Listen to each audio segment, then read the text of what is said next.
দেশে satellite internet চালুর লক্ষ্যে টেলিকম নিয়ন্ত্রক খসড়া নির্দেশিকা চূড়ান্ত করতে জনগণের মতামত চেয়েছে টেলিকম নিয়ন্ত্রক সংস্থা Bangladesh telecommunication regulatory commission BTRC.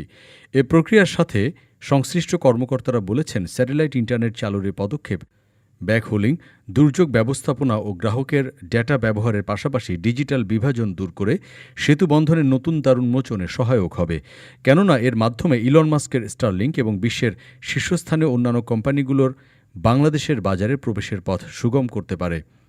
BTRC গত ২৯ অক্টোবর তাদের ওয়েবসাইট এনজিএসও স্যাটেলাইট পরিষেবা অপারেটরের জন্য খসড়া নিয়ন্ত্রক এবং লাইসেন্সিং নির্দেশিকা প্রকাশ করেছে। নির্দেশিকা চূড়ান্ত করতে ১৮ নভেম্বরের মধ্যে মতামত চেয়েছে। দেশের ডেটা পরিষেবায় বিপ্লব ঘটাবে বিবেচনায় দেশের মোবাইল ফোন অপারেটর এবং অন্যান্য স্টেকহোল্ডাররা স্যাটেলাইট ইন্টারনেট চালুর পদক্ষেপকে স্বাগত জানিয়েছে। তাদের মতে এই উদ্যোগ ডিজিটাল বিভাজন দূর করে সেতু বন্ধনের নতুন সুযোগ উন্মোচন করতে পারে। খসড়া নির্দেশিকায় বলা হয়েছে, কোম্পানি আইন ১৯৯৪-এর অধীনে জয়েন্ট স্টক কোম্পানি ও ফার্ম নিবন্ধকের অধীনে নিবন্ধিত মালিকানা, অংশীদারিত্ব এবং কোম্পানিগুলো বাংলাদেশে এনজিএসও স্যাটেলাইট সিস্টেম এবং পরিষেবাগুলো নির্মাণ, মালিকানা রক্ষণাবেক্ষণ ও পরিচালনা লাইসেন্সের জন্য আবেদন করতে পারবে। গত জুলাইয়ে শেখ হাসিনা পতনের ঠিক আগে ব্রডব্যান্ড ইন্টারনেট ব্ল্যাকআউটের সময় থেকেই মূলত স্যাটেলাইট ইন্টারনেটের কথা মানুষ ভাবতে থাকে।